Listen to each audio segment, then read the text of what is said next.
Locker is a Washington, D.C. based psychotherapist and author whose heartwarming coming-of-age tale explores the complexity of love, friendship, and family amidst the backdrop of a politically divided nation. She joins us to talk about her new book, Running Mates. Emily, welcome. Yeah, hi. Hi. Hi. Thank you so much for having me, Mackenzie and Jason. Thank you for being here. So tell us about the book.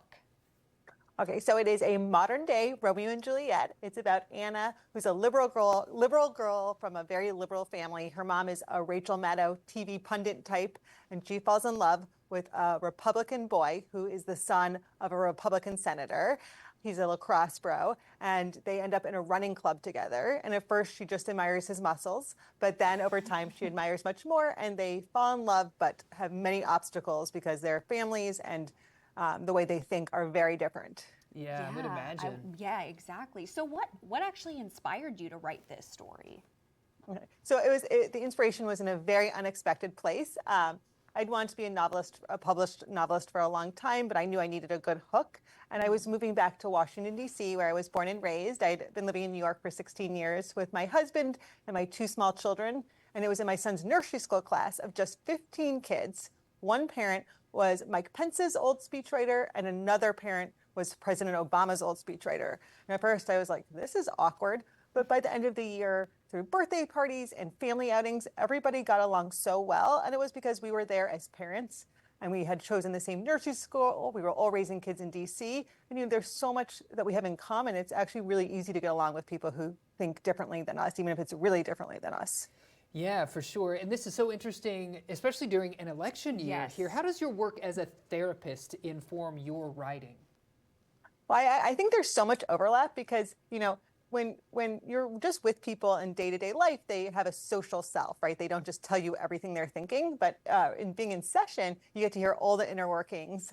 And that is so helpful for character development. And also that we really look, especially in modern times, especially during the stress of the election season, how can we escape? And there's no better escape than a good romance. So all of these things really came together at once. And also, as a therapist, I really explore the idea of empathy. That's what we want from our patients, to have empathy, to think in a nuanced way. And that's how Anna and Gabe find their way to each other and navigate their love story. Yeah, empathy is such a great skill. Yes. Why do you think this story is important specifically for younger people? So in my work, I've been seeing a lot of college-aged kids, both with each other and coming home for Thanksgiving break, having a lot of trouble maintaining relationships with people who think differently. So it'll be like, so-and-so posted this on their social media, we can't be friends anymore, or I'm dreading going home because I disagree with what grandma thinks and Thanksgiving is going to be awful. And really, we need to be in these relationships with our friends, our family members, and figure out how to navigate them, even when they are saying things that are very upsetting to us. And I think really what are the tools to do that is so important, especially going into this election season. This Thanksgiving will be an interesting one for sure. Yes. Well, thank you for joining us today. Yes. We appreciate it, Emily. Thanks for sharing about your book. You can pick up your copy of Running Mates wherever you get your books. Yeah. Thanks Thank again you. for joining us for sure. Yeah, fun. Okay, I've got a new one to add to my reading list. Right, I know. exactly. Yeah, I better do that during the break. Stay with us. We got more Good Day NWA coming up after this.